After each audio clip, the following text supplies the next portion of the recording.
Nias itu terkenal paling tidak dua produk kebudayaan yang luar biasa. Pertama, rumah adat. Kedua, kebudayaan megalitik. Nah, inilah kebudayaan mega dan lit itu, budaya batu. Jadi budaya batu itu, kebudayaan megalitik itu adalah satu produk kebudayaan di mana seperti pustaka kehidupan orang Nias. Disitulah di batu-batu ini kita bisa melihat bagaimana kehidupan, bagaimana kualitas kehidupan seseorang di tengah masyarakatnya, dan itu bisa kita lihat dari ornamen, dari bentuk batu, dan lain sebagainya.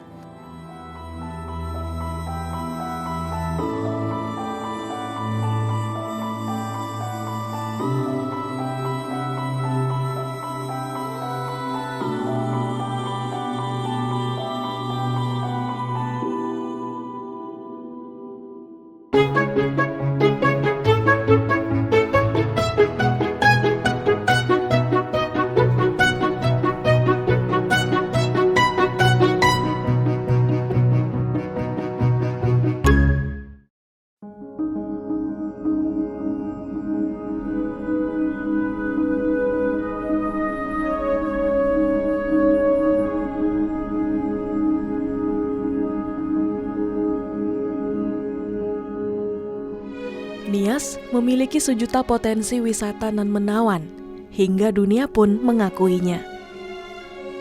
Sorake misalnya, pantai yang menjadi lokasi kejuaraan selancar dunia ini menjadi surga bagi para peselancar. Sorake termasuk dalam 10 besar tempat surfing terbaik di dunia. Pada bulan Juni hingga September, tinggi ombak bisa mencapai 12 meter. Tak heran jika pantai ini juga dijuluki Hawaii-nya Sumatera Utara.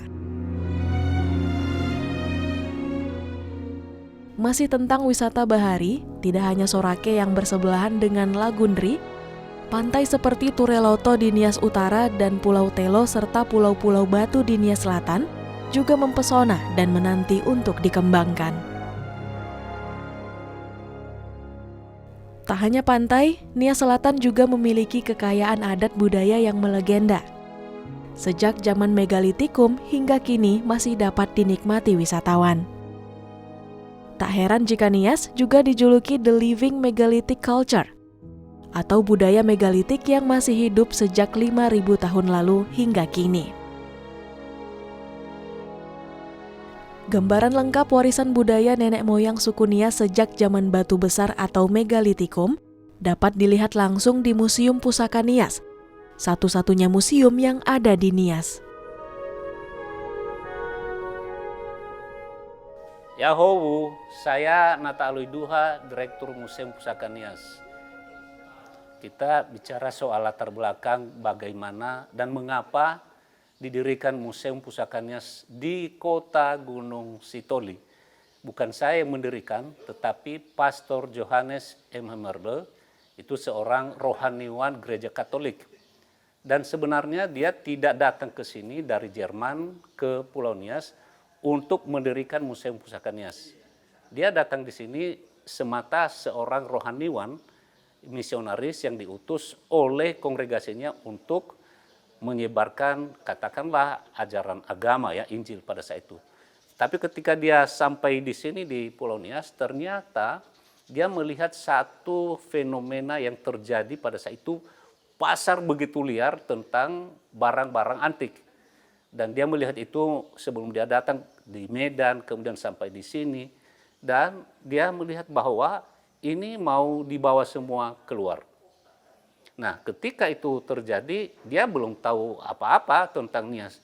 Nah, sampailah dia di Pulau Nias kemudian, dia tinggal di rumah para pastor, misionaris, di pastoran namanya, dan selalu saja orang membawa kepadanya itu barang-barang antik, barang-barang budaya tadi untuk dibeli.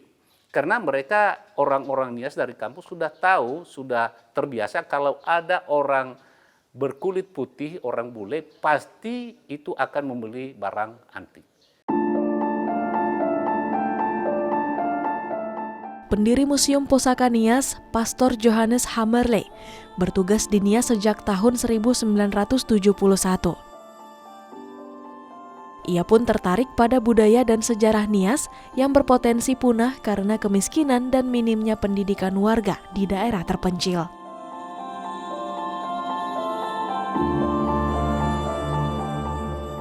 Pada tahun 1990, karena dia sebagai salah seorang anggota kongregasi Ordo Kapusin, maka itu dibawa ke rapat besar. Ide gagasan itu bagaimana supaya koleksi atau artefak Nias itu bisa kemudian terpelihara dia dengan baik.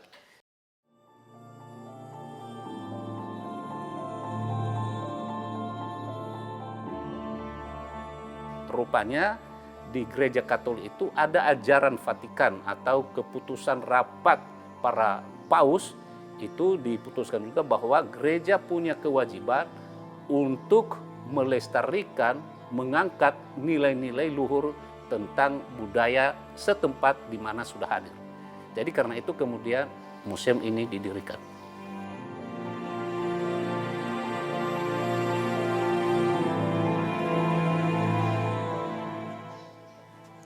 Ya, ada yang bertanya mengapa ya foto-foto ini ada di sini dan apa foto ini. Foto ini sebenarnya foto para misionaris yang meninggal di atas kapal Van Imhoff pada Perang Dunia Kedua tahun 1942.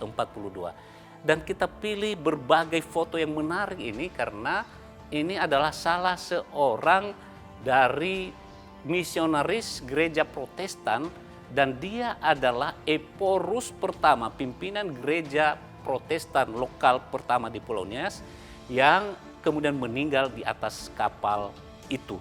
Dan karena itu kita pamerkan, karena bukan saja mereka menyebarkan ajaran agama selama mereka di Pulau Nias ini, tetapi jasa mereka itu kesehatan, pendidikan, bagaimana mereka berperan mengubah kehidupan orang Nias menjadi lebih baik.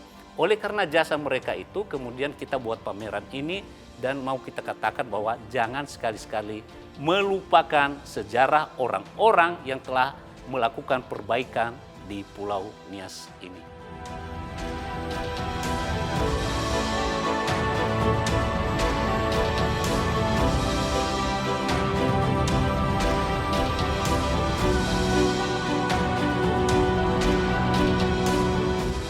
Dan ya, saksi hidup dari kapal itu kemudian ini Bruder Aloysius Seitz SVD dan juga Carl Gottlob Weller. Itu mereka sampai kemudian ketika kapal itu kemudian dibom dan mereka terdampar di Pulau Nias. Terdampar di Pulau Nias ini orang. Mereka bertugas, ada yang bertugas di timur, bagian timur Indonesia, tapi terdampar di Pulau Nias ini di sekitar Nias Tengah, dan ada juga yang ke selatan, ini bagian selatan, baru kembali lagi di tempat tugas mereka. Jadi satu kisah yang luar biasa sekali. Mereka hidup dan menulis buku tentang peristiwa itu, terdampar di Nias, kemudian bagaimana mereka kembali, bagaimana mereka susah di atas kapal itu, dirantai dan sebagainya. Jadi ini saksi hidup dari peristiwa itu semua.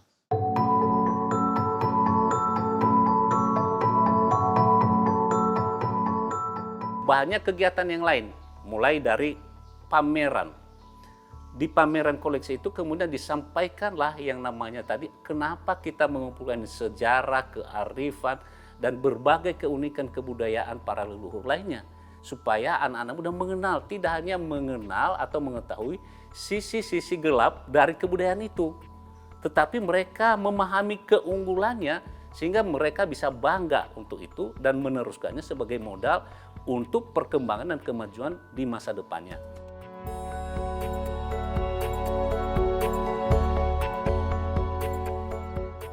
Pasca gempa bumi yang melanda Nias pada 28 Maret 2005 lalu, organisasi donatur tanggap bencana memberi bantuan kepada warga untuk membangun rumah permanen. Kebijakan ini juga berdampak negatif pada punahnya rumah adat Nias yang terdiri dari kayu dan atap rumbia. Museum Pusaka Nias pun berjuang menyelamatkan rumah adat dan meyakinkan organisasi internasional bahwa bangunan rumah sejak zaman nenek moyang adalah model yang cocok di daerah gempa.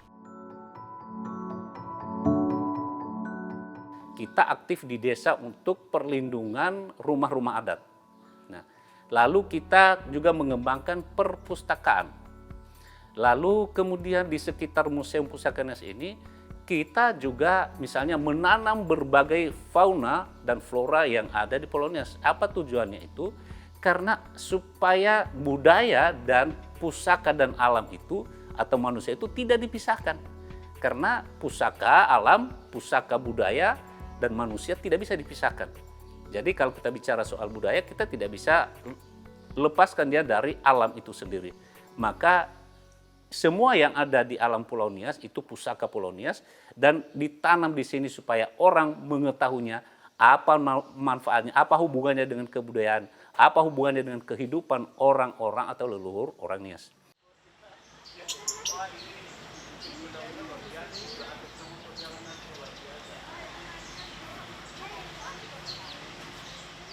Makanya salah satu adalah pengembangan juga taman rekreasi yang ada flora dan faunanya. Belum lagi kemudian dari fauna itu yang kemudian yang unik. Misalnya sekarang satwa yang paling endemik di Pulau Nias misalnya burung beo, magiau. Dan itu satu usaha kita supaya kembali hadir di Pulau Nias. Sedang berusaha supaya kembali hadir di bumi Pulau Nias itu magiau atau Nias maina dia kalau dia bahasa Inggrisnya.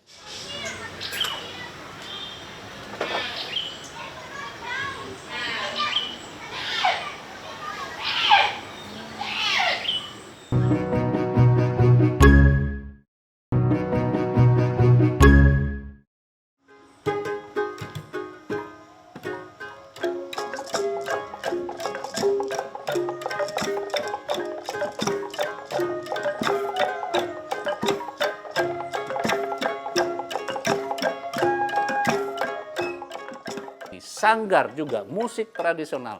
Bagaimana mereka belajar musik, belajar tari, dan belajar tentang berbagai kearifan lain melalui kegiatan misalnya workshop, ceramah, dan lain sebagainya. Jadi banyak sekali hal yang kita buat di sini kemudian agar generasi muda bisa menghayati, bisa belajar tentang kebudayaannya, bukan hanya sisi negatifnya, tapi mengetahui yang cerahnya, yang terangnya.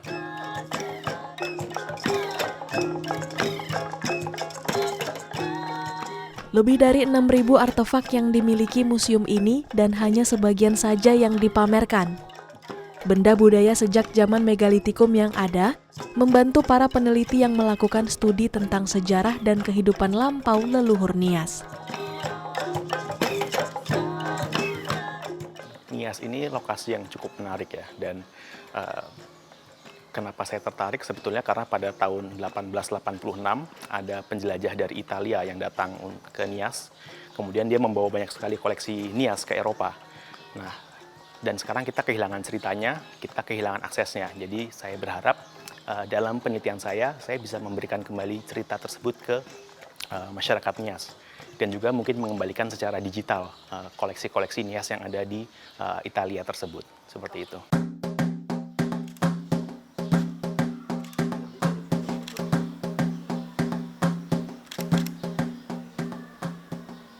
Itu setelah masuknya agama, itu ada beberapa budaya yang ditinggalkan. Kalau saya lihat di Nias, sementara di Bali justru unsur-unsur tradisi tersebut diperkuat dengan agama yang berkembang di sana. Seperti itu. Kalau menurut saya pengelolaannya luar biasa, dalam artian banyak museum di Indonesia yang harusnya bisa belajar ke Museum Nias secara pengelolaan yang berkelanjutan. Jadi bagaimana secara sustainable menghidupi dirinya sendiri melalui program-program publik ataupun pelayanan yang luar biasa. Buat saya yang bukan orang Sumatera dan bukan berada di Nias, itu mungkin pertama akses. Jadi saya ingin meneliti Nias akan luar biasa kalau saya bisa memperoleh aksesnya secara digital. Jadi jangan salah, Museum Nias punya website yang maju juga, tapi alangkah baiknya jika beberapa koleksi informasi itu kita bisa peroleh secara digital.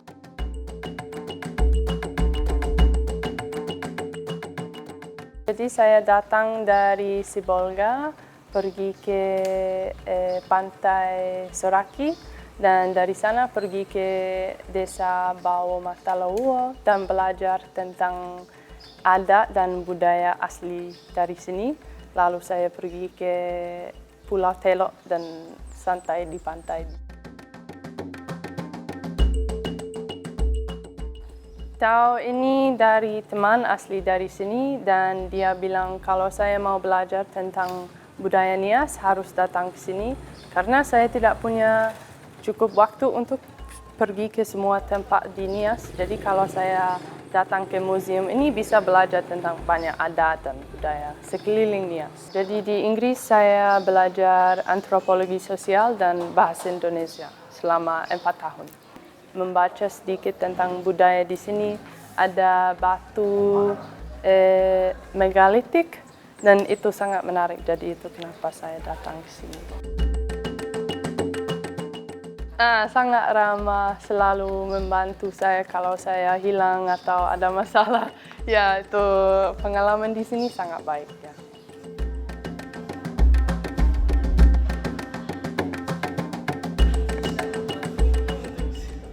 Sauhagle, terima kasih, thank you.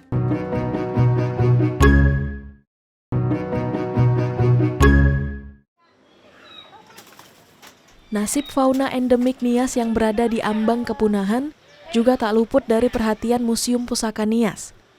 Maraknya perburuan satwa menggugah pihak museum untuk mendirikan kebun binatang mini.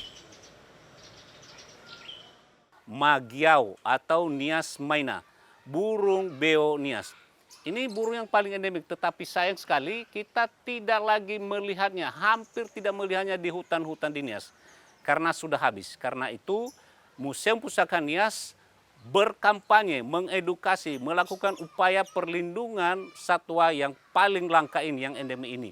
Dan sekarang kita punya penangkaran supaya bisa kembali lagi Pulau Nias ini diterbangi oleh Magiau atau Nias maina, burung beo Nias. Ini upaya kita dan pada tahun ini 2023 kita berhasil dalam penangkaran setelah hampir 20 tahun kita uji coba dan belum pernah berhasil dengan berbagai cara. Tahun ini kita sudah berhasil untuk menangkar burung beo Nias.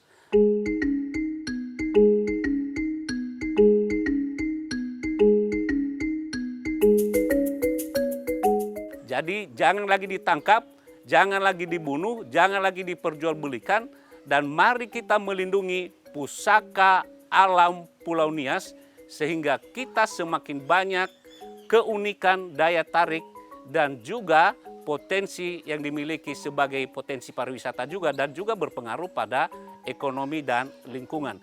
Magiau yang sudah memberikan nama bagi Pulau Nias. Ikon Pulau Nias itu burung beo Nias, tetapi burungnya sudah tidak ada. Jadi itu upaya kita di Museum Pusaka Nias supaya bumi Pulau Nias ini menjadi bumi Magiau. Hili Magiau ada, itu seperti puncak Magiau, tetapi Magiaunya sudah tidak ada. Ini maunya kita kembalikan. Magiau atau anak dari burung beo ini sudah mulai banyak, kita mau lepas. Mari kita jaga harta dan kekayaan kita.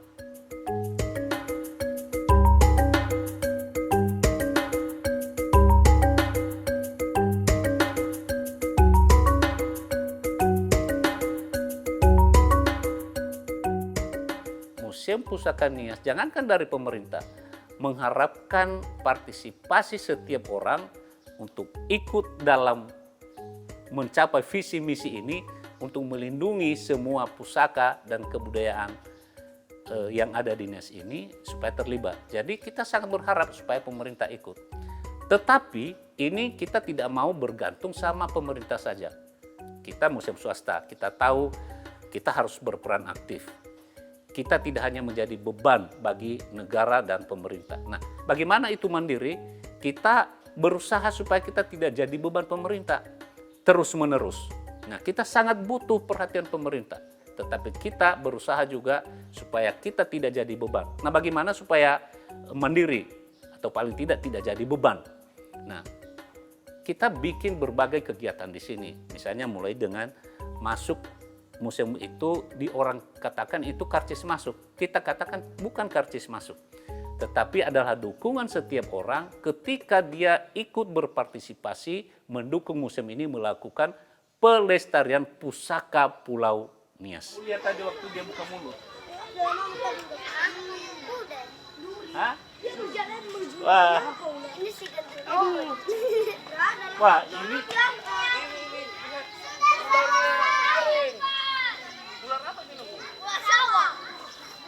Nias itu terkenal paling tidak 2 produk kebudayaan yang luar biasa. Pertama, rumah adat. Kedua, kebudayaan megalitik.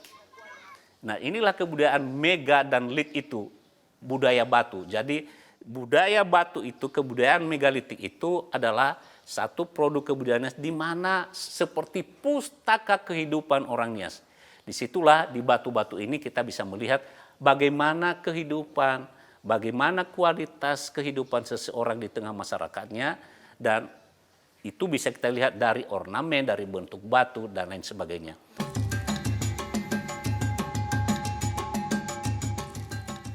Lompat batu. Batu yang ditumpuk itu dilompati. Itu adalah kebudayaan megalit yang tidak didapat di dunia manapun kecuali di Pulau Nias. Para leluhur itu ketika masuk, walaupun dikatakan dari langit, ya tidak mungkin dari langit, dari mitos ya. Tetapi pasti dari seberang. Dari seberang itu mereka datang pasti kemudian dengan berbagai tantangan, gelombang, badai, dan sebagainya.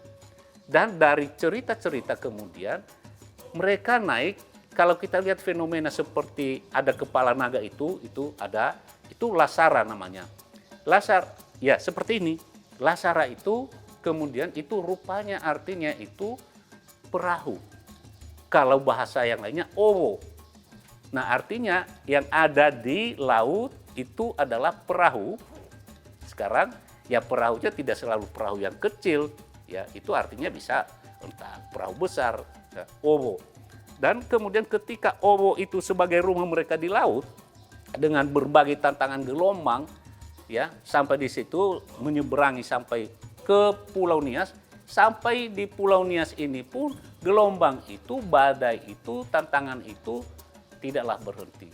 Yang terjadi karena nama pulau ini Pulau Solayalaya. Pulau Solayalaya, pulau bergoyang. Pulau yang sering digoncang oleh gempa.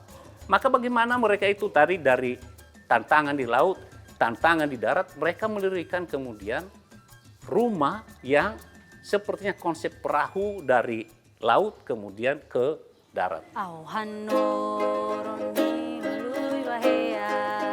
Terus mengembangkan diri dengan program-program yang sudah luar biasa ini, semoga menjadi lebih baik lagi, terus menyediakan informasi dan sarana pendidikan bagi masyarakat. Dan untuk generasi muda di Nias, saya harapkan mereka semakin bangga akan identitas Niasnya dan tidak melupakan tradisi dan juga pengetahuan dari nenek moyang yang sekian ribu tahun dikembangkan dan menjadi peradaban yang luar biasa di Nias.